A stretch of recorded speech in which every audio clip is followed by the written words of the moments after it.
Certificate తెచ్చుకుని కొండలో పోయి మేము క్రిస్టియన్స్ అని చెప్పి అక్కడ అఫిడవిట్ వేసుకుని క్రిస్టియన్స్ ఏమర్చి ఎస్సీలకి 5,000 రూపాయలు ఇస్తానని ఇది అదేంటి ఏటీఎం కార్డులు ఇచ్చి గెలిచేది కదా గొప్ప. పోనీ నిజంగా దళితుడైతే ఆ విగ్రహాన్ని ఆ విధంగా పెట్టిస్తారా? ఆ రోజే విగ్రహం పెట్టి ఎస్పీ కలెక్టర్ ఏ విధంగా ఆలోచించారంటే ఇది సీఎం యొక్క ఇన్స్ట్రక్షన్ తెలిసింది రాత్రి నాకు. అక్కడ కానీ ఇమ్మీడియట్ గా డాక్టర్ అంబేద్కర్ విగ్రహాన్ని పెడితే ఈ రచ్చలు రగడలు కొంచెం తగ్గిపోతుంది, ఈ పేదవాళ్ల మనోభావాన్ని తగ్గించవచ్చనే దృక్పథంతో పెట్టినారు కానీ నిజాతిగా నీతిగా తీసుకుని వచ్చి పెట్టాల్సిన పరిస్థితి కనబడలా. రెండోది ఏమిటి, చంద్రబాబుకి నా క్యారెక్టర్ కూడా తెలుసు. మేము రెచ్చగొట్టి మాకు సంబంధించిన వాళ్ళే పెట్టించినారని, అది గోవిందస్వామి పెట్టినాడని 2 రోజులుగా గోవిందస్వామిని పెట్టి నిన్న మధ్యాహ్నం కూడా గోవిందస్వామి పోలీసు ఎదురుగుండే అయ్యా నన్ను ఎందుకు బాధిస్తారు, నేను ఏమని చెప్పగలుగుతానంటే నువ్వు కరెక్ట్ గా ఒప్పుకుంటే నీకు ఎలాంటి ఇబ్బంది లేదని చెప్పడం జరిగింది. ఇటువంటి కార్యక్రమాలు చేస్తా ఉన్నారు. నేను దేశవ్యాప్తంగా కూడా నా రిక్వెస్ట్ ఏమంటే గురుమూర్తి బాగా ఆయన ఒక ఎంపీగా ఒక అంబేద్కర్ యొక్క ఆశాజ్యోతిగా ఆయన ఈ సిస్టమ్ కూడా తీసుకుని వచ్చారు. నిన్న మన జిల్లా అధ్యక్షుడు కరుణాకర్ రెడ్డి కూడా రావడం జరిగింది. ప్రజల్లో బాగా ఉడుకుతా ఉన్నది. ఎటువంటి పరిస్థితుల్లో కంచు విగ్రహం చెప్పి అబద్దాలు చేసినట్టు పేపరు కేసులు కూడా అబద్దాలుగా సృష్టిస్తున్నారు. ఎక్కడ చూసినా వైఎస్ఆర్ పార్టీ ఎంత న్యాయంగా పోయినా దాన్ని అబద్దాలుగా సృష్టించి దెబ్బతీస్తుంటారు. నా క్యారెక్టర్ చంద్రబాబు బాగా తెలుసు. నేను మళ్లీ ఈనాడికి, జ్యోతికి, టీవీ5కి నా విజ్ఞప్తి ఏమంటే మీరు ఏది మాట్లాడినా అన్యాయంగా మాట్లాడుతుంటారు, అన్యాయంగా రాస్తా ఉంటారు. దానికి స్వస్తి చెప్పండి. ప్రజలు బాగుండాలంటే మంచిగానే రాయండి. ఈ విధంగా దేశం ఈ పరిస్థితులు మీరు అర్థం చేసుకోండి. అందరూ కూడా రండి, ఎంక్వైరీ చేయండి. గలాటా ఎక్కడొచ్చింది, ఆ అంగడి ఎవరు, ఆ బీసీ ఆమె, ఆ అంగడిని తీయమనింది ఎవరు, దానిపైన గలాటాలు వచ్చింది ఎవరు, ఆ అంగడిని తీయమని చెప్పిన వ్యక్తులు ఆ రోజు నుంచి కూడా అంబేద్కర్ విగ్రహం పెట్టకూడదని చెప్పేసి ఒక పద్దతితో చేరినారు. ఈ రోజు ఒక దళితుడు అంబేద్కర్ విగ్రహాలు పెట్టిన సర్పంచ్ గా అతన్ని విగ్రహాలు పెట్టినోడే మళ్లీ కాల్చుకున్నాడని ఈ విధంగా నెపం పెట్టాలని మళ్లీ రాత్రి ఒక న్యూస్ వచ్చింది. మేము విచారిస్తున్నాము. ఆయనేమి విగ్రహాలు కాల్చలా, అది అదే అంగడి ఎవరో కాల్చారంట, అది ఈయన ప్రోత్సాహంతో కాల్చినారని చెప్పేసి మాట్లాడుతున్నారు. నిజాలను నిగ్గదీయాలా, ఎవరు తప్పు చేసినా వాళ్ళని కట్టుగా శిక్షించాలా. ఇటువంటి అక్కడ పూతలపట్టు ఎమ్మెల్యే నేను ఎట్టట్టు కూడా ఆయన తెలుసు. మన సత్యవేడి ఎమ్మెల్యే గారికి నేను ఎట్టట్టు కూడా తెలుసు. అప్పుడు నేను సత్యవేడి ఎమ్మెల్యే ఇప్పుడుండే ఆదిమూలం దొరస్వామి మాకు కమిటీ ఉండింది, వజ్రం అందరూ కలిసి అపరంజి వీళ్ళందరూ కలిసి పెద్ద ఎత్తున పుత్తూరులోనే పెద్ద కంచు పెట్టించినాం. కావాలంటే మీరు చూడండి. పుత్తూరు టౌన్ అందరూ కూడా మమ్మల్ని సహకరించారు. టౌన్ లోనే మేము అంబేద్కర్ విగ్రహాలు పెట్టించినాము. అదేవిధంగా సత్యవేళ ఎన్ని విగ్రహాలు పెట్టించినాము చూడమనండి. మేము అంబేద్కర్ ఆశాజ్యోతిగా బతుకుతున్నాము. ఆయన మాకు నిజమైన దేవుడిగా, ఎస్సీ ఎస్టీ బీసీ మైనారిటీ దేవుడిగా భావిస్తున్నాము. మమ్మల్ని పట్టుకుని ఈ విధంగా పెట్టి దీనిపైన సరైన శిక్ష ఆ రోజు గాని ఎస్ఆర్ పురులు చేస్తుంటే ఈ రోజు ఈ పరిస్థితి వచ్చేది. దీన్ని తిప్పి పెట్టి మళ్లీ ఆ విగ్రహాల్లో అంగుళ్ళు మేమే కాల్సినామని, దాన్ని గోవిందస్వామి కాల్సినాడని, మళ్లీ ఆ ఎవరో ఆమె మినీలా అనే ఆమెని తీసుకుని వచ్చి రాత్రంతా కూడా విచారించి ఈ విధంగా చేస్తున్నారు. ఇది మంచి పద్దతి కాదు. అడ్వకేట్లు అక్కడికి పోయినప్పుడు అడ్వకేట్ల సమక్షంలో ఎంక్వైరీ చేయాలా? అసలు ఏమి భయం లేకపోతే అడ్వకేట్లను లోపలికి రాని కూడా చేస్తారు. మీరు మంచిగా మాట్లాడుకున్న అడ్వకేట్లు మీరు కానీ ఉంటే మాకు కేసు ప్రొలాంగ్ అవుతుందండి, మీరు వెళ్లిపోండి అని చెప్పేసి అడ్వకేట్లను వెళ్ళగొడితే అసలు అడ్వకేట్ అంటే అర్థమే నాకు. అడ్వకేట్ అంటే ఎవరు? న్యాయస్థానానికి సంబంధించిన వాళ్ళు. వాళ్ళ సమక్షంలో విచారించండి. అది ఏం జరుగుతుందో చూద్దాము. తప్పుడు కేసులు పెట్టి ఈ విధంగా బాధిస్తే దీనికి ఒక కథ అల్లి ఆయన మన పూతలపట్టు ఎమ్మెల్యే నేనంటే ఎట్టడు, ఆయన అంతకుముందు ఈనాళ్ళు పత్రిక విలేకరికి ఉన్నాడు, నేనంటే మంచి అభిమానంతో ఉన్నాడు. వాళ్ళు కూడా నా పైన స్టేట్మెంట్ ఇచ్చి వాళ్లే చేసుకున్నారంటే పాపం చంద్రబాబు నాయుడు ఎవరిని పంపించినాడంటే సత్యవేడి ఎమ్మెల్యేని, పూతలపట్టు ఎమ్మెల్యేని. ఇక్కడ ఈ ఎమ్మెల్యే గురించి నేను మాట్లాడదలుచుకోవాలా, ఎందుకంటే ఇది నాకు మనసే అతని గురించి మాట్లాడాలంటే మాట రావట్లేదు. వీళ్ళు ముగ్గురు కలుసుకుని స్టేట్మెంట్ ఇచ్చేదే అంటే ఎస్సీల పైన ఎస్సీలను తోలుతుంటారు కానీ దీని నిజాలు తెలుసుకుని ఎస్పీ గారు ఏమి ఎంక్వైరీ చేశారు, ఏం తీసుకున్నాడని చెప్పాలా. ఎస్పీ బూట్లు తీసుకుని దేవుడి దగ్గర దేవుడిని మొక్కినట్టు మొక్కేసిపోయి మేము డీప్ గా ఏం డీప్ గా హెచ్చరిస్తారు?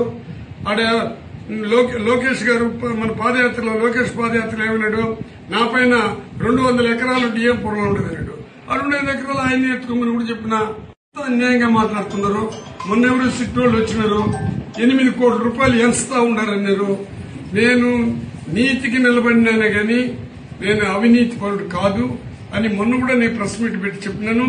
మీరు ఎన్ని రకాలుగా ఆలోచించినా నన్ను గురించి మాత్రం టచ్ చేయలేరు. ఎందుకంటే ప్రజలకు అందరికీ తెలుసు, అన్ని క్యాస్టులకు తెలుసు రిటైర్డ్.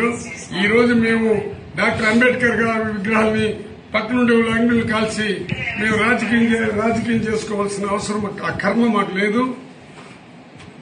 ఎలక్షన్ జరిగి 1 సంవత్సరం 5 నెలలు అవుతుంటే ఇప్పుడు మేము రాజకీయాలు చేయాల్సిన కర్మ. అసలు అంబేద్కర్ విగ్రహం కాల్చేసి రాజకీయాలు ఎందుకు చేస్తాం మేము?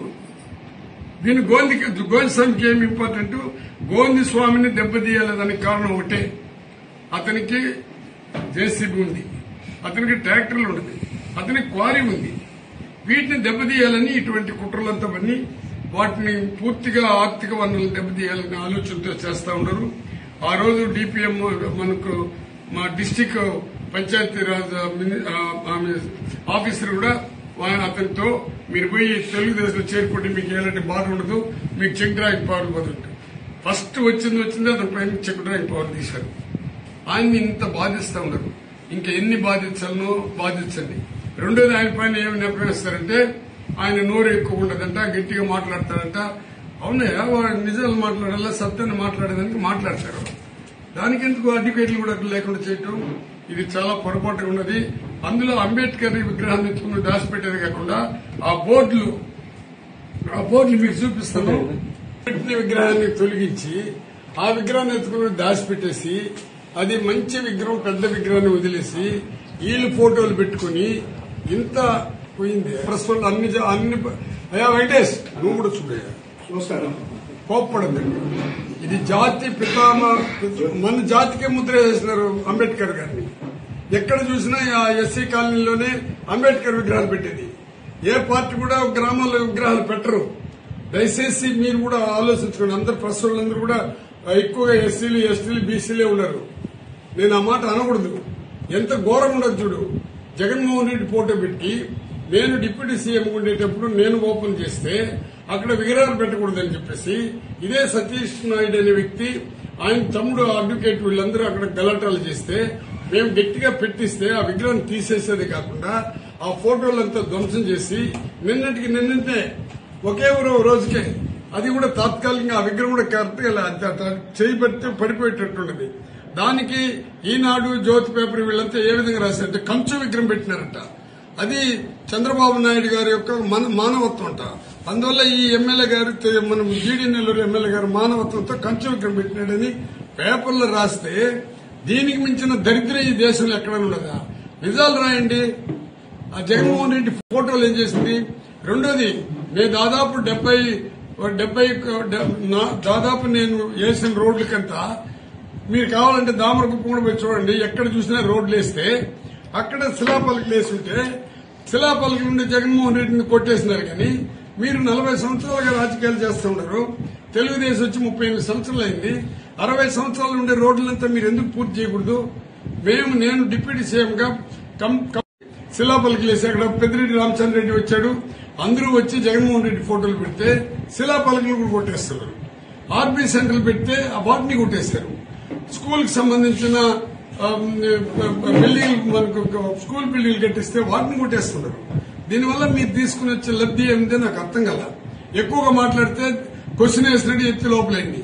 కడాని ఇది ఏ విధంగా తీసుకుని రాబోతారంటే దీన్ని ఆ గోవిందయ్య అనే వ్యక్తిని పూర్తిగా దెబ్బతీసి అతను వనరులంతా కట్ చేసి అతన్ని, ఎందుకంటే వాళ్ళ పార్టీ నుంచి వచ్చి మా పార్టీలో చేరినాడు, మళ్లీ పార్టీలో చేరమని అతనికి ప్రెజర్ వచ్చింది.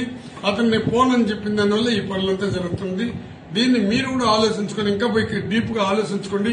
ముందు ఇప్పుడు ఆమెని ఎవరు మినిలా అనే ఆమె అంగడి పెట్టుకున్నది. ఆమెది ఆ ఊరు, ఎక్కడి నుంచి వచ్చి పెట్టింది, ఆమెతో ఏ విధంగా గలాటాలు చేశారని ఆమెని ఎంక్వైరీ చేస్తే ఎవరెవరికి గలాట చేసినని తెలుస్తుంది. గలాట కారకులైన వాళ్ళని వదిలేసి కడాన ఇటువంటి నీచానికి దిగజారిపోయి అసలు ఇది ఏ విధంగా ఉండదంటే నాకు అవమానం ఉండదు ఇది. ఎందుకంటే అసలు అంబేద్కర్ ఆలోచనతో వచ్చిన వీళ్ళ అంబేద్కర్ రిజర్వేషన్ వచ్చిన వాళ్ళు ఇటు చేయరు. నువ్వు నిజంగా ఎస్సీ అయితే ఎస్సీ సర్టిఫికెట్లు ఎమ్మెల్యే గారు కంటెక్ట్ చేసినావు, మళ్ళీ కొండపైకి పోయినావు, అఫిడవిట్ అని ఇచ్చినావు నేను వేరే మతస్థులని. మరి నీకు ఈ పొద్దు కోర్టులు కూడా నీ పైన ఉన్నది. ఇటువంటి పనులు చేసి నిజంగా ప్రెస్ వాళ్ళందరూ జ్యోతి, ఈనాడు, టీవీ5 కానీ కరెక్ట్ గా న్యాయం జరగాలంటే వనదుర్గాపురం పోయి కంప్లీట్ గా చూడండి ఎన్ని గుట్టలు పోయిందో. మేము స్టార్ట్ చేసినటువంటి ఇసుక ఏమైందో ఒకసారి విచారించండి. ఇది వదిలేసి అందులో 33 క్వారీలు ఉన్నది. ఆ 33 క్వారీలు కూడా మామూలుగా ఒక 3 తప్ప కొంత చంద్రబాబు సామాజిక వర్గానికి సంబంధించిన వాళ్ళకందరికి కూడా అడగండి. నారాయణ షా పెట్టినటువంటి ఇప్పుడు ఆ క్వారీలు నిలుపుకునేదానికి ఒక్కొక్కరు ఎన్ని లక్షలు ఇచ్చినారో, ఎవరి ద్వారా ఇచ్చినారో ఎంక్వైరీ చేయండి. కరప్షన్ అనేది కుతులమ్మ దగ్గర నుంచి ఎక్కడ కూడా కరప్షన్ అనేది లేదు. అబద్ధ గాంధీ భార్య నిలబడినప్పుడు లేదు, మనం పేరు ఫస్ట్ నిలబడినడే రుద్రయ్య లేదు. మా పీరియడ్ లో అసలు కరప్షన్ లేదు, ఎక్కడ మేము ఆ పనులు కూడా చేయలే. ఈ రోజు ఇట్లా పనులు చేసుకుంటూ ఇది ఎందుకో ఇంత గలీజ్ గా చేస్తామంటే ఇది మంచి పద్ధతి కాదు.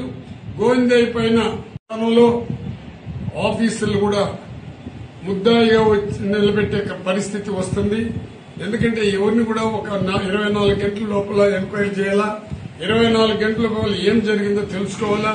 3 రోజులుగా దళితుడు కాబట్టి, అతను దళితుడు విగ్రహం పెట్టినాడు కాబట్టి, అతను ఇంతకుముందు తెలుగుదేశంలో ఉన్నాడు కాబట్టి, అతను వైఎస్ఆర్ పార్టీకి వచ్చినాడు కాబట్టి, అందువల్ల అతని పైన మేము ఈ విధంగా కక్షలు పెట్టుకుంటామంటే ఇది మంచి పద్ధతి కాదు.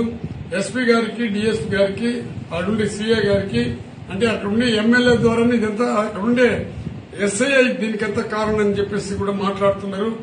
దయచేసి మీరు నిజాలు తీయండి. ఎవరు తప్పు చేసినా కట్టుగా శిక్షించండి. కట్టుగా శిక్షించాలంటే జనరల్ గా ఒక 10 గంటల్లోనే అన్ని బయట తేలిపోతుంది. ఆ రోజు సీసీ కెమెరాలు ఉండదన్నారు, సీసీ కెమెరాలు ఎవిడెన్స్ ఉండదన్నారు. ఈ రోజు సీసీ కెమెరాలు లేదంటున్నారు, ఎవిడెన్స్ లేవంటున్నారు. కడన పాపం ఆమె అంగడి ఆమె తలకాయ తినేసేదానికి ఆమెను తీసుకుని కూర్చొని పెట్టుకుంటున్నారు. నువ్వే పోయి కాల్చినావని చెప్పంటారు, నువ్వే కాల్చినావు. ఏంటి ఇది? ఈ వ్యవస్థని తారుమారు చేసే కార్యక్రమాలు చేస్తున్నారు. ఇది మంచి పద్ధతి కాదని నేను మళ్లీ కూటమి ప్రభుత్వానికి విజ్ఞప్తి చేస్తున్నాను.